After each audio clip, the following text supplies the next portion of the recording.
إن الحمد لله نحمده ونستعينه ونستغفره ونعوذ بالله من شرور أنفسنا وسيئات أعمالنا من يهده الله فلا مضل له ومن يضلل فلا هادي له أشهد أن لا إله إلا الله وحده لا شريك له وأشهد أن محمدا عبده ورسوله يا أيها الذين آمنوا اتقوا الله حق تقاته ولا تموتن إلا وأنتم مسلمون فإن أصدق الحديث كتاب الله وخير الهدى هدى النبي صلى الله عليه وسلم وشر الأمور محدثاتها وكل محدثة بدعة وكل بدعة ضلالة وكل ضلالة في النار. Ayyuhal ikhwah, kita melanjutkan kajian Aqidah Thahawiyah, masih melanjutkan tentang asma dan juga sifat Allah Ta'ala, dan disyarah oleh Al-Imam Ibnu Abi Al-Izzi Al-Hanafi, bahkan juga oleh Syekh Saleh Al-Syekh Hafizahullah, dan juga Saleh Fauzan, dan juga para pensyarah lainnya. Adapun bab yang akan kita baca pada malam ini, ma zala bi sifatihi qadiman qabla khalqihi, ma zala bi sifatihi qadiman qabla khalqihi, bahwa Allah itu sifatnya dahulu sebelum dia menciptakan. Jadi sebelum menciptakan sudah punya sifat. Lam yazdad bikaunihim syai'an lam yakun qablahum min sifatihi. Tidak bertambah sifatnya karena menciptakan sekian banyak makhluknya. Jadi tidak bertambah sifatnya karena menciptakan sekian banyak makhluknya.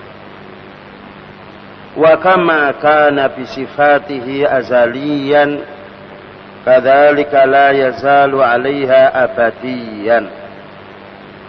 Karena sifat Allah Ta'ala itu kekal, abadi, maka senantiasa sifatnya juga kekal dan abadi. Jadi karena sifatnya itu dahulu kekal, maka sifat bagi dia selamanya adalah kekal. Kami lagi singkatnya bahwa Allah itu memiliki sifat, tapi bukan berarti Allah itu punya sifat setelah menciptakan makhluknya. Tetapi sifat itu sebelum diciptakan segala sesuatu Allah sudah punya sifat. Jadi Allah Al-Khaliq. Al-Khaliq itu zat yang menciptakan. Sebelum menciptakan makhluk, dia sudah memiliki sifat Al-Khaliq. Demikian juga Allah mendengar. Sebelum menciptakan makhluknya, Allah telah memiliki sifat mendengar.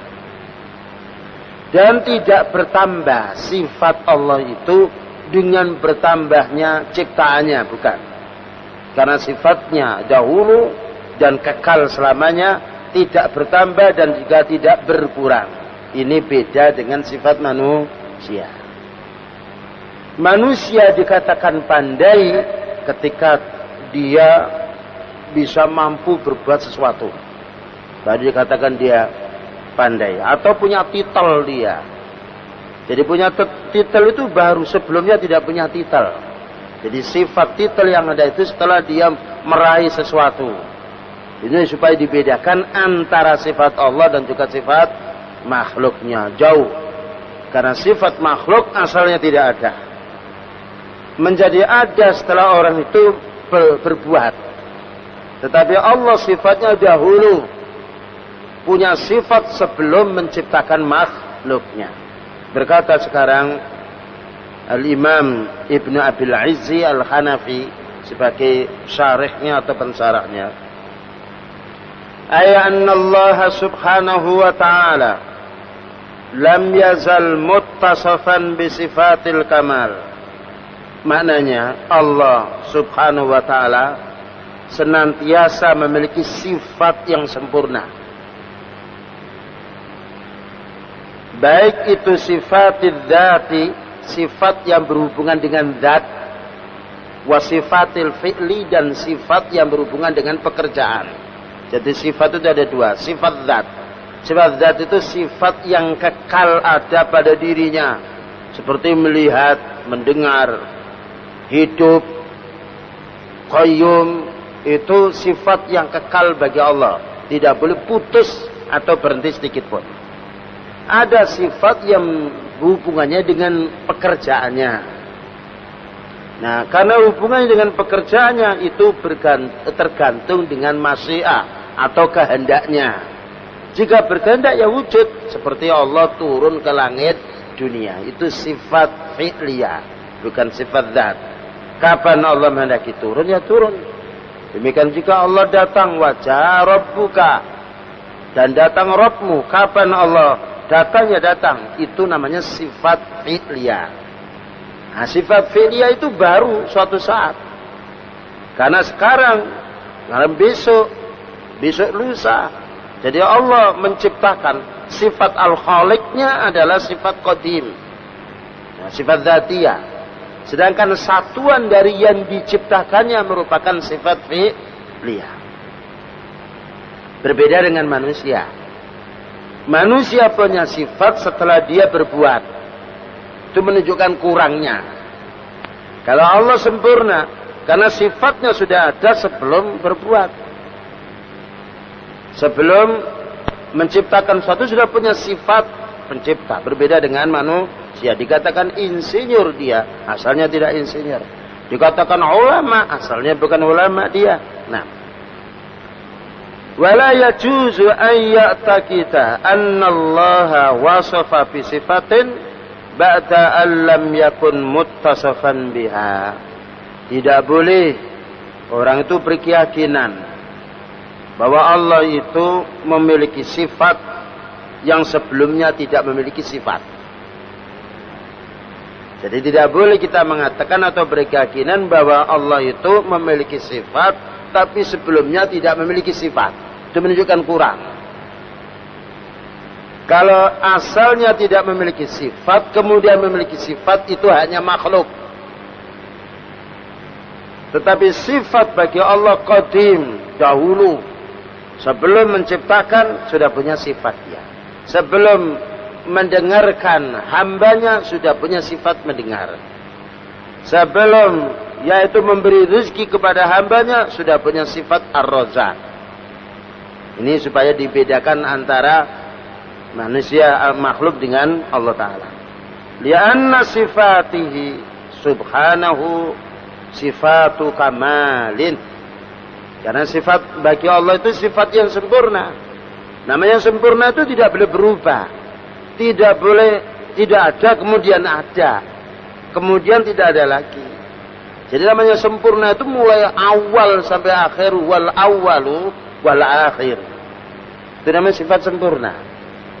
Adapun sifat tidak sempurna adalah sifatnya makhluk. Suatu saat asalnya anak kecil dia punya sifat dia kepandaian.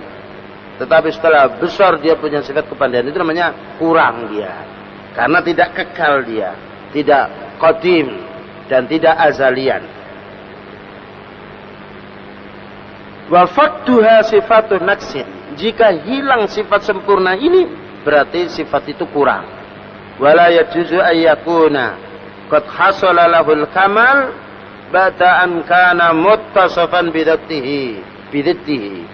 Tidak boleh Allah itu disifati dengan sifat sempurna, tapi sebelumnya tidak sempurna. Tidak boleh. Ya. Jadi kita tidak boleh mengatakan bahwa Allah itu punya sifat sempurna, asalnya tidak sempurna. Tidak boleh. Karena itu kurang. Karena itu cacat. Ya. Jadi sempurna bagi Allah mulai awal, dahulu, dan juga akhir yang tidak ada sisanya, tidak ada yang tertinggal melainkan dia. wala yuraddu ala hadhihi sifatil fi'li was sifatil ikhtiyariyati wa nafiha. Tidak boleh dibuang, tidak boleh ditolak sifat pekerjaan bagi Allah, sifat kerja bagi Allah, dan sifat ikhtiyariyah. Sifat ikhtiyariyah itu sifat memilih, dan sifat kehendaknya. Dan ini membantah kelompok Asy'ariyah atau Maturidiyah, tidak boleh yaitu khawatis. Makanya sifat Asy'ariyah mengatakan mukhalafatun lil khawatisi. Jadi menyelisih yang baru. Tidak boleh Allah itu turun karena itu baru.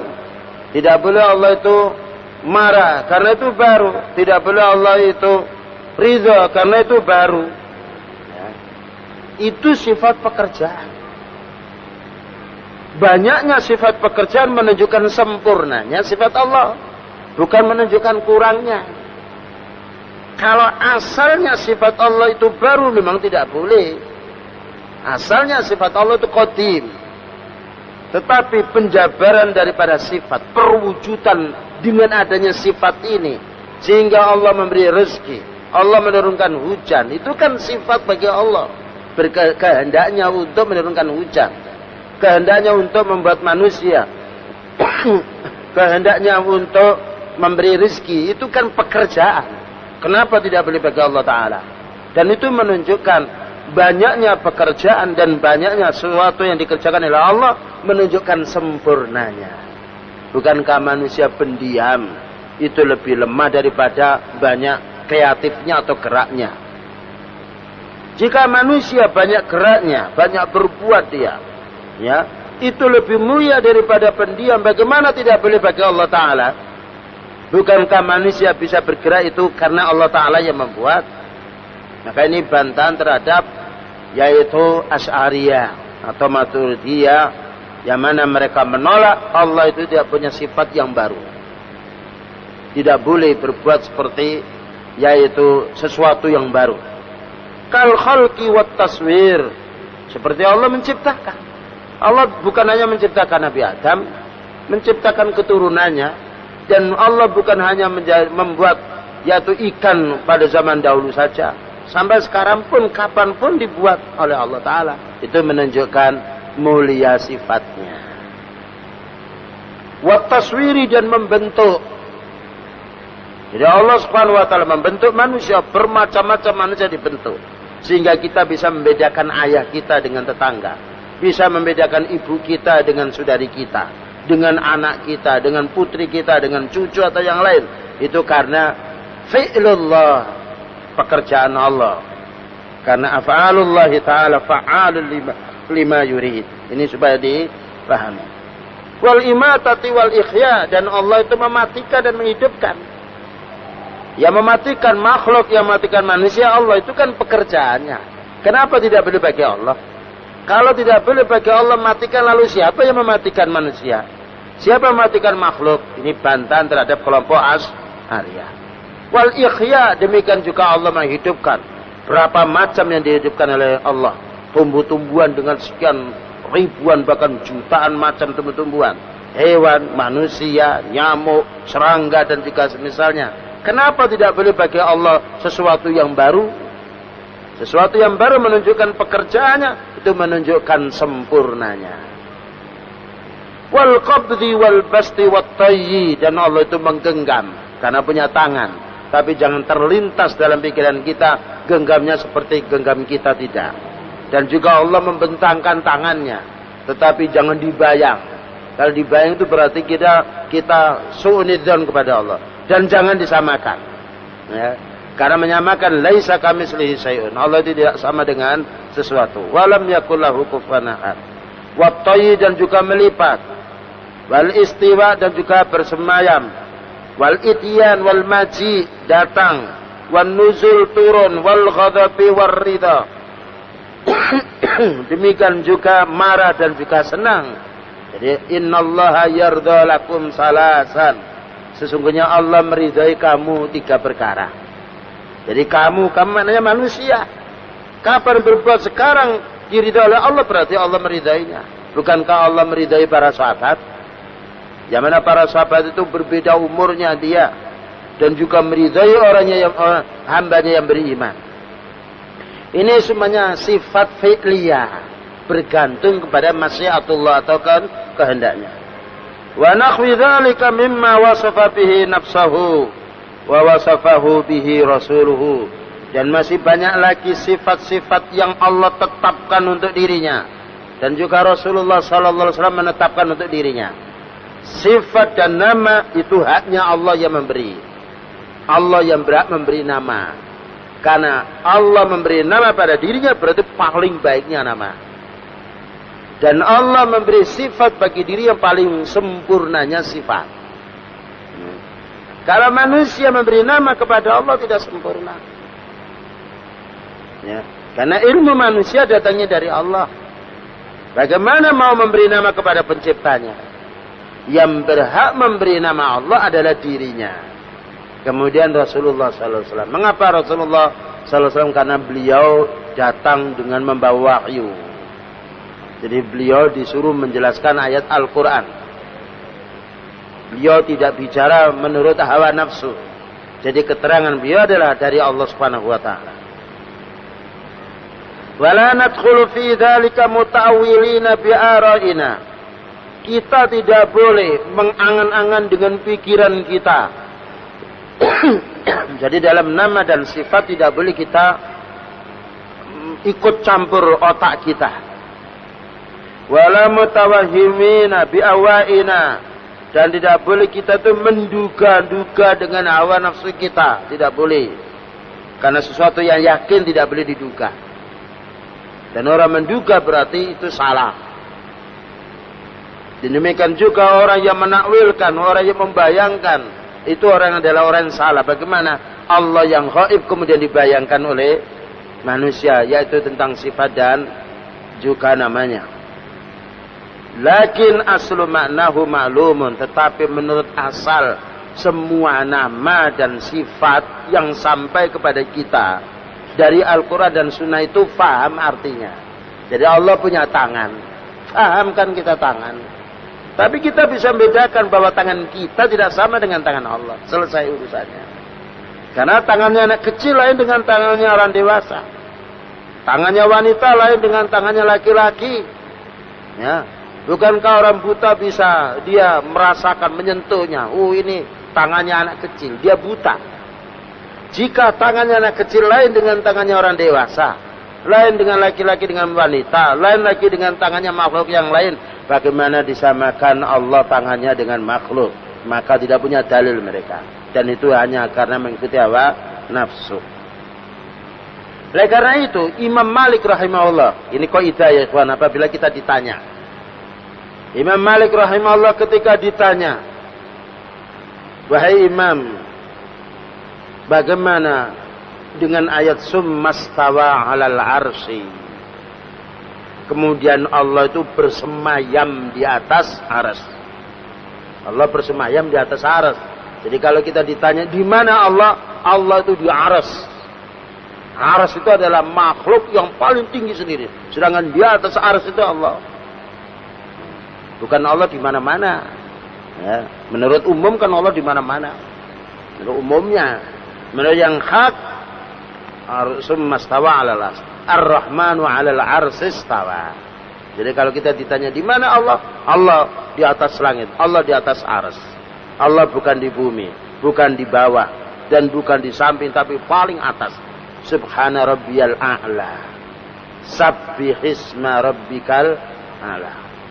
Maha suci, Rabbmu yang maha tinggi. Ketika Imam Malik ditanya bagaimana Allah bersemayam di atas arsy, yang ditanyakan itu bersemayam istawa. Jawabnya Imam Malik, al-istiwa'u maklum. Bersemayam itu maklum, maknanya bisa dipahami. Bersemayam itu bisa dipahami artinya. Wal kaifu majhul, sedangkan bagaimananya tidak tahu. Majhul itu tidak diketahui. Karena kita tidak bisa melihat Allah. Dan karena kita tidak pergi ke arsy, bagaimana mau menceritakan? Tapi ketika dijelaskan bahwa Allah bersemayam di atas arsy, kalimat bersemayam bisa difahami. Manusia bisa paham. Bersemayam berarti menempati dia. Yaitu menempati bagian atas dia. Tetapi bagaimananya, caranya kita tidak tahu karena kita hanya dikasih kabar. Kemudian berikutnya, wassu'alu anhu bid'ah. Menanyakan bagaimana itu bid'ah, perkara yang baru. Karena para sahabat tidak pernah menanya bagaimana wahai Nabi bersemayamnya Allah di atas arsy.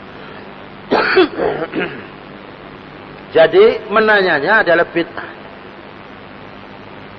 Kemudian wal imanu bihi wajib. Beriman kepadanya adalah wajib. Jadi ada 4 kaidah untuk menyerang Asy'ariyah, menyerang Maturidiyah, menyerang Jahmiyah, Mu'tazilah, kelompok-kelompok yang banyak menolak nama dan sifat Allah Ta'ala, yaitu dengan jawaban berikut. Sebagaimana disampaikan oleh Imam Malik rahimahullah. Kami ulang lagi. Bahwa Allah itu bersemayam di atas aras. Atau Allah itu punya tangan. Baik. Kalimat tangan maklum, jelas. Karena itu bahasa yang bisa dipahami oleh manusia. Tetapi bagaimana tangan Allah? Majhul. Majhul itu tidak diketahui. Karena kita tidak melihatnya. Wassu'alu anhu, menanyakannya bagaimana tangannya Allah, bid'ah. Tidak boleh. Bagaimana urusan gaib mau ditanyakan? Karena para sahabat tidak pernah menanyakan. Wal imanu bihi wajib, mengimaninya adalah wajib. Karena disebutkan di dalam Al-Quran, bal yadahu mabsutatani. Tetapi 2 tangan Allah itu adalah, yaitu membentang. Jadi orang Yahudi menilai tangan Allah terbelenggu. Bal yadullahi maghlulah. Tangan Allah itu terbelenggu. Jadi orang Yahudi meyakini adanya tangan Allah, tetapi disifati terbelenggu. Tetapi Allah menjelaskan ya bal yadahu mabsutatan. Baik, kalau kita ditanya lagi tentang turunnya Allah ke langit dunia. Baik, jawabannya 4. Nah, kita cari ini. Turun maknanya maklum, bisa difahami, namanya turun. Turun itu bukan naik. Bagaimana turunnya Allah? Majhul, kita tidak tahu. Nah, ya, karena kita tidak pernah melihat. Menanya bagaimana turunnya? Ya, tadi caranya tidak tahu. Bagaimana turunnya? Menanya bagaimana? Maka ini pertanyaan yang bid'ah. Pertanyaan baru. Karena tidak pernah ditanyakan oleh para sahabat. Kemudian wal imanu bihi, mengimaninya adalah wajib. Karena ada hadis yang sahih bahwa Allah Subhanahu wa taala setiap malam terakhir turun ke langit dunia. Siapa yang minta akan diberi, dan siapa yang minta syafaat akan diberi syafaat. Siapa yang minta ampun akan diampuni. Itu waktu yang mulia ya kawan, jangan lupa. Walaupun hanya beberapa rakaat, bangunlah malam mohon kepada Allah Subhanahu wa taala. Terutama sekarang banyak fitnah bermacam-macam. Maka di samping kita berusaha, mohonlah kepada Allah Subhanahu wa taala. Demikian juga kita katakan kepada Asy'ariyah, Maturidiyah, Mu'tazilah. Baik. Engkau wahai Asy'ariyah, Maturidiyah dan juga Mu'tazilah mengakui bahwasanya Allah itu hidup. Dia meyakini Allah itu hidup, mendengar, berilmu, kudro, mampu. Bukankah makna hidup itu bisa difahami oleh manusia? Jadi kalau engkau menetapkan Allah itu hidup, kenapa tidak ditetapkan Allah itu marah? Karena marahnya Allah lain dengan marahnya manusia. Jika engkau mengatakan Allah itu hidup, tetapkan Allah itu tertawa. Allah itu juga marah. Allah juga membenci. Allah juga bergembira karena ada hadisnya, ada ayatnya. Tentang caranya Allah itu melihat, Allah itu hidup, kita tidak tahu caranya. Karena kita tidak pernah melihat Allah. Demikian juga caranya Allah tertawa, kita tidak tahu. Caranya Allah gembira, tidak tahu. Caranya Allah marah tidak tahu. Kalau marahnya manusia kan yaitu karena ada suatu sebab yang itu menjadi yaitu merahnya wajah. Nah itu marahnya manusia atau dilihat wajahnya. Tetapi marahnya Allah tidak demikian. Itu kan marahnya manusia. Demikian juga engkau katakan Allah itu hidup, bahwa hidup. Mengimani Allah itu hidup wajib karena wal hayyu. Demikian juga mengimani Allah itu tertawa, mengimani Allah itu turun, mengimani Allah itu datang wajib karena ayatnya ada. Wal imanu bihi wajib wassu'alu anhu bid'ah, dan menanyakan bagaimana adalah bid'ah. Nah, pokoknya semuanya kaidahnya 4 tadi. Dijelaskan di sini. Wa in kanat hadhihi al-aqwalu taqtisu fi waqtin duna waqtin. Walaupun keberadaan di atas ars itu baru, ya, keberadaan maknanya taqtisu, muncul pada satu waktu dari waktu. Ya, tetapi itu sifat pekerjaan, istawa itu sifat pekerjaan. Ya, bukan sifat dzatiyah. Dibedakan antara dzatiyah dan pekerjaan. Seperti saya punya mata, punya tangan, itu namanya sifat dzatiyah yang tidak boleh lepas pada diri saya. Tapi bicara saya itu sifat fi'liyah. Duduk saya itu pekerjaan, tidak mesti saya harus duduk. Suatu saat saya pergi kembali, naik turun, itu pekerjaan, bukan sifat yang tetap. Tapi sifat yang tetap, orang punya mata, punya pendengaran, bisa bicara. Hidup itu sifat yang tetap. Cuma hidupnya manusia terbatas waktunya. Berbeda dengan hidupnya Allah Subhanahu wa taala. Jadi laisa kamitslihi syai'un wa huwas samiul basir.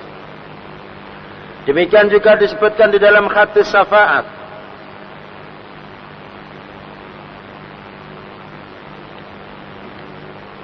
Inna rabbi qad ghadiba al-yawma ghadaban lam yaghdab qablahu mislahu wa la yaghdab ba'dahu mislahu. Disebutkan di dalam hadis syafaat bahwa sesungguhnya Rabbku ini telah marah pada hari ini, yang mana belum pernah marah sebelumnya dan tidak pula akan marah sesudahnya. Ketika orang di padang mahsyar dibangkitkan semua dari alam kubur, manusia kebingungan mencari syafaat, penolong-penolong. Semua mencari Nabi Adam alaihissalam. Apa katanya Nabi Adam alaihissalam? Saya malu memintakan syafaat untuk diri kalian karena saya berdosa. Hari ini Allah marah, belum pernah marah sebelumnya dan tidak akan marah sesudahnya. Semisal ini, semisal ini itu menunjukkan bahwa Allah punya sifat marah. Tapi jangan dibayangkan sifat marah itu seperti sifatnya manusia, dan jangan diduga, tidak boleh. Jangan disamakan, tidak boleh. Karena marah sudah kita bisa pahami kalimat marah. Tapi kalau marahnya Allah lain dengan marahnya makhluknya. Kemudian juga tidak boleh kita menanya bagaimana. Jadi kaifiyahnya, caranya marah Allah majhul. Kemudian menanyakannya adalah bid'ah. Mengimani adalah wajib karena disebutkan di dalam hadis. Ini hikmahnya kita mempelajari asma was sifat. Lianna hadzal khutus fi hadzal i'tibar ghairu mumtani. Karena peristiwa-peristiwa semacam ini tidaklah terlarang bagi Allah, tetapi menunjukkan kekuasaannya. Satu saat Allah marah, satu saat Allah benci, satu saat Allah itu ridha, satu saat Allah itu yaitu melaknat. Allah juga melaknat. Maka hal ini menunjukkan sifat kerjanya yang banyak. Sebagaimana Allah menjelaskan fa'alul lima yurid. Wala yutlaqu alaihi annahu khatasun bata alam yakun. Dan ini bukan berarti sifat baru bagi Allah, tidak. Satuannya merupakan sifat baru. Tapi sifat marah sudah ada sebelum menciptakan manusia, sehingga dia berbuat manusia itu jahat sehingga Allah marah. Ya. Jadi sebelum Allah menciptakan manusia, maka sifat marah bagi Allah sudah ada. Bukan ada sifat marah itu setelah Allah itu marah kepada hambanya, bukan begitu. Itu kan sifat manusia. Jadi dibedakan antara sifat yang baru bagi Allah, baru wujudnya. Ya, mana baru terjadinya marah. Tetapi sifat itu sebelumnya sudah ada. Ini supaya dibedakan antara sifat Allah dengan makhluknya. Ala taro. Satu contoh di sini ya. Ala taro anna man takallama al-yawma. Bukankah kamu tahu orang yang berbicara hari ini wa kana mutakalliman bil amsi, padahal mereka sudah bicara kemarin. Jadi tidak mustahil kalau sekarang itu bicara, itu kemarin tidak bicara. Jika manusia sekarang bicara, ini bukan perkara yang baru, karena kemarin juga bicara. Bagaimana tidak boleh bagi Allah Ta'ala? Jadi jika Allah Subhanahu Wa Ta'ala marah kepada orang ahli syirik, marah kepada hambanya yang maksiat, marah kepada hambanya yang berbuat bid'ah, itu bukan sifat yang baru muncul pada saat itu, bukan. Tapi sifat itu sudah ada bagi Allah sebelumnya. Seperti ada anak menangis hari ini, itu bukan berarti kemarin tidak menangis. Jika bagi manusia boleh, mengapa tidak boleh bagi Allah? Bukankah manusia itu sifatnya datangnya Allah yang menciptakannya? Nah, la yuqalu annahu khatasun lahu al-kalam. Tidaklah orang yang berbicara pada hari ini dikatakan dia baru berbicara. Kemarin tidak berbicara, bukan begitu. Walau kana ghaira mutakallimin li'annahu li'afatin kas-saghiri wal kharsi summa takallama yuqalu khatasun lahu al-kalam. Tetapi apabila anak itu kecil, ya, kecil belum bisa bicara, atau itu bisu, lalu bisa bicara, oh iya ini betul, ini baru. Jadi anak itu tidak bisa bicara selama 5 tahun, nggak bisa bicara dia. Terus hari ini bisa bicara, ini boleh dikatakan baru, karena memang kemarin tidak berbicara. Demikian juga asalnya orang itu bisu dia, 10 tahun bisu, tetapi dengan takdir Allah Ta'ala bisa berbicara. Nah, itu baru bicara, karena kemarin tidak berbicara. Nah, bagi Allah Subhanahu Wa Ta'ala bukan sifat ini yang dimaksud, karena ini adalah sifat kurang, sifat bagi makhluknya. Kita lanjutkan sekarang keterangan dari Syekh Shalih Fauzan hafizahullah.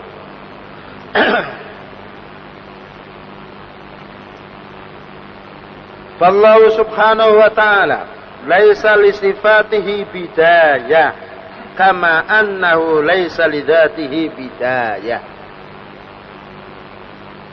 Allah Subhanahu wa ta'ala sifatnya bukanlah ada permulaannya,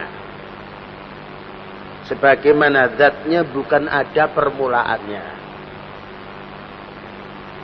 Fayusafu bi annahu al-khaliqu daiman wa abadan, maka disifati Allah itu dengan sifat pencipta yang selamanya dan kekal.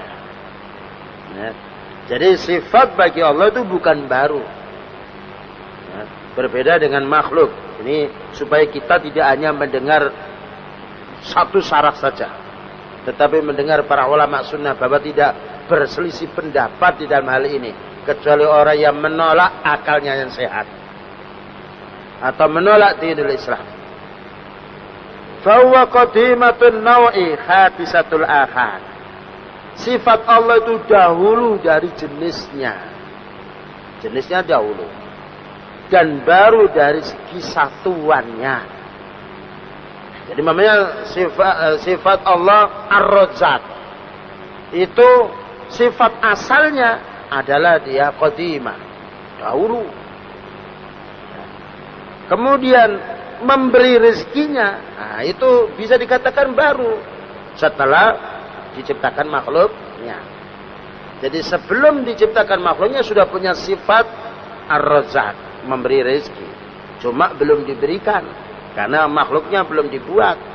Nah, setelah dibuatnya makhluk lalu dikasih rezeki, itu namanya khusus, boleh, baru boleh, baru dalam yaitu satuannya, bukan baru dari asalnya. Supaya dibedakan tadi.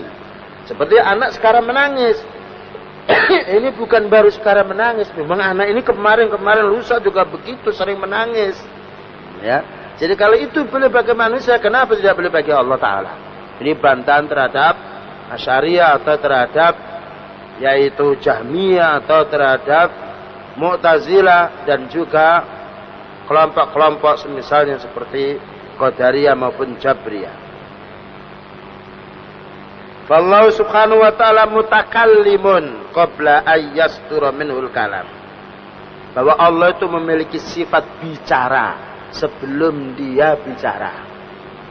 Ya. Karena bicaranya setelah, ya karena di antara bicaranya, yaitu ketika menciptakan makhluknya seperti Allah subhanahu wa ta'ala menjadikan Nabi Musa, diajaknya bicara wa kallamallahu Musa taklima. Dan Allah berbicara kepada Nabi Musa. Nah, Allah berbicara kepada Nabi Musa itu satuan dari bicaranya. Tapi jenis bicaranya qadim dahulu. Sebelum menciptakan Nabi Musa sudah punya sifat bicara. Itu namanya qadim dahulu, bukan baru. Kalau dikatakan baru, satuannya boleh. Karena Allah bukan hanya bicara sekali. Bicara beberapa kali menurut yang dikehendaki oleh Allah Ta'ala. Bukankah Nabi Muhammad SAW diajak bicara? Bukankah malaikat Jibril juga diajak bicara? Bukankah para nabi dulu juga diajak bicara? Nabi Musa dan juga seterusnya. Itu kan satuan-satuannya. Tetapi asal daripada jenis sifat Allah bicara itu adalah qadim. Wa khaliqun qabla ayyasdura minhul khalqa. Dan Allah telah diberi nama Al-Khaliq sebelum dia menciptakan makhluknya. Wa amma annahu yatakallamu wa yakhluqu fahada af'alun mutajaddidatun wa hakadha. Adapun Allah berbicara dan Allah menciptakan, maka ini memang pekerjaan-pekerjaan yang baru. Pekerjaannya bukan sifatnya. Jadi dibedakan antara sifat dengan pekerjaan. Bahwa pekerjaan itu sesuatu yang wujud setelah adanya sifat.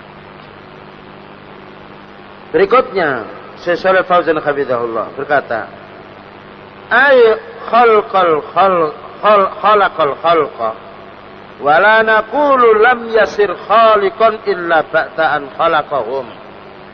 Kita sebagai orang mukmin yang ahli sunnah tidak mengatakan Allah itu bersifat Al-Khaliq setelah menciptakannya. Tidak. Karena itu kurang, bukan sifat sempurna. Jangan mengatakan bahwasanya Allah itu yaitu memiliki sifat Khaliq setelah menciptakan bumi, setelah menciptakan langit. Salah. Ya. Diciptakannya langit dan bumi itu satuan dari sifatnya. Asal sifatnya adalah Al-Khaliq sebelum Allah menciptakan makhluknya. Dan insya Allah itu paham. Kami ulang-ulang dari keterangan para ulama sunnah agar bisa cekat di dalam pikiran kita dan bisa membantah. Bal yusamma khaliqan minal azal. Bahkan Allah dinamakan pencipta, yaitu mulai awal sampai akhir. Wal awal wal akhiru. Tidak pernah terputus. Dan tidaklah diawali dengan tidak ada. Jadi kapan saja Allah berbuat dan Allah menciptakan. Dan apabila Allah menciptakan, tidak satu pun dari makhluknya yang menolaknya. Kama annahu, berkata pula Syekh Shalih Fauzan, kama annahu mausufun bisifatihi azaliyan la bidayata lidzalika. Sebagaimana Allah itu disifati dengan sifat kekal. Ini sifat awalinya. Sifat asalnya adalah sifat kekal. La bidayata lidzalik, tidak ada permulaannya. Berbeda dengan manusia. Punya sifat itu ada mulanya dan ada akhirnya. Tidak semuanya orang alim kemudian dikatakan dia alim. Dan tidak semuanya orang kuat lalu selamanya dia kuat. Dan orang itu kuat asalnya lemah dia. Ini sifat manusia. Kaya asalnya miskin dia. Berbeda dengan Allah Al-Ghaniyu. Memang qadim, maha kaya Allah itu adalah dahulu. Tidak kaya karena bekerja dulu. Berbeda dengan manusia. Dia kaya kadang-kala mendapatkan warisan yang asalnya tidak kaya. Asalnya miskin kemudian kaya karena dia bekerja. Berbeda dengan kaya bagi Allah Subhanahu wa ta'ala.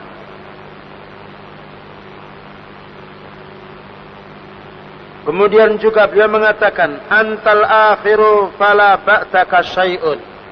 Engkau wahai Allah adalah yang akhir dan tidak ada setelahnya itu sesuatu. Tidak ada setelah engkau itu sesuatu. Itu maknanya al-akhir. Itu menunjukkan sifat azali bagi Allah Subhanahu wa taala. Kemudian keterangan dari Syekh Saleh Ali Syekh masih membahas masalah bab ini. Ma zala bi sifatihi qadiman qabla khalqihi ila akhirih arada bihi annahu azza wa jalla lam yazal bi sifatihi muttasafan bi sifatihi qabla ay yakhluqa al khalqa. Artinya perkataan Imam Tahawi, senantiasa Allah itu sifatnya dahulu sebelum menciptakannya, dimaksudkan oleh Syekh Saleh Ali Syekh, maknanya Allah punya sifat yang sifatnya itu azali, kekal dia, yang sifatnya itu abadi, yang sifatnya itu qadim, yang sifatnya itu sempurna. Jadi bukan punya sifat kemudian sebelumnya tidak punya sifat. Wallati tura mimma huwa mawjudun, dan seperti yang kamu lihat keadaan makhluk ini, ya, kita bisa melihat anak kecil yang baru lahir. Satu hari sore sudah berbeda warnanya, besok sudah beda rupanya, besok lagi sudah berubah geraknya. Apakah itu wujud dengan sendirinya? Bukan Allah yang menciptakan gerakannya. Maka tidak mungkin sesuatu itu akan wujud dengan sendirinya. Pasti ada yang mewujudkan. Jadi Allah bukan hanya mewujudkan makhluk, tapi mewujudkan geraknya makhluk itu sendiri. Jadi berbeda dengan Qadariyah yang berpendapat bahwa Allah itu hanya menciptakan manusia atau makhluk, tapi gerakan manusia itu manusia yang menciptakan dan membuat. Na'udzubillah min dzalik. Dan itu berarti disifati Allah itu dengan sifat yang kurang. Kemudian dijelaskan pula, summa qala lam yazdad bikaunihim syai'an lam yakun qablahum min sifatihi. Apa katanya Syekh Saleh Al Syekh? Lam yazdad syai'an min sifati, maknanya yakni biwujudihim wa ijadihim wa khalqihim lam yazdad syai'an. Dengan sebab Allah menciptakan makhluk, dengan sebab Allah mewujudkan makhluk, dengan sebab Allah yaitu memberi rezeki kepada makhluk, bukan berarti bertambah sifatnya.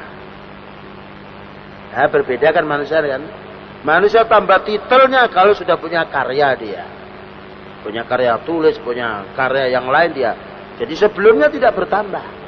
Jadi manusia bertambah baik sifatnya kalau dia memiliki pekerjaan dia.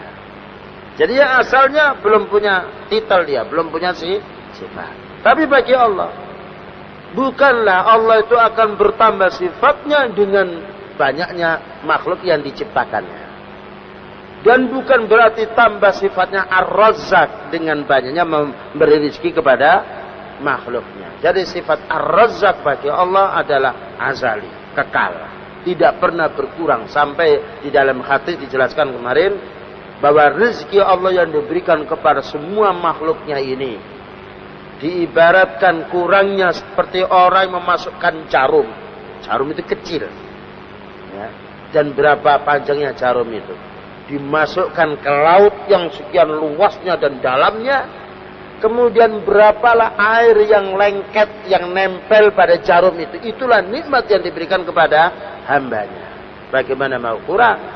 Ini menunjukkan beda dengan manusia memberi sesuatu kepada manusia. Maka akan berkurang sesuatu yang ia berikan. Karena manusia pada dasarnya asalnya dia miskin. Itulah jamaah yang dimuliakan oleh Allah Subhanahu wa taala.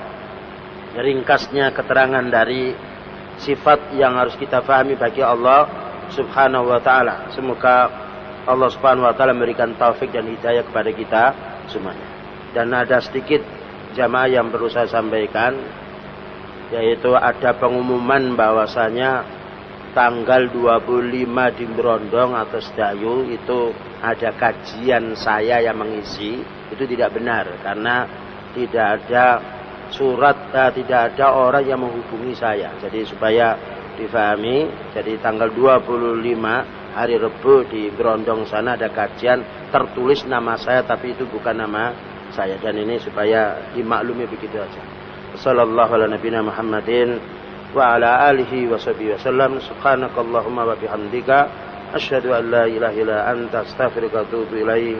Wassalamualaikum warahmatullahi wabarakatuh.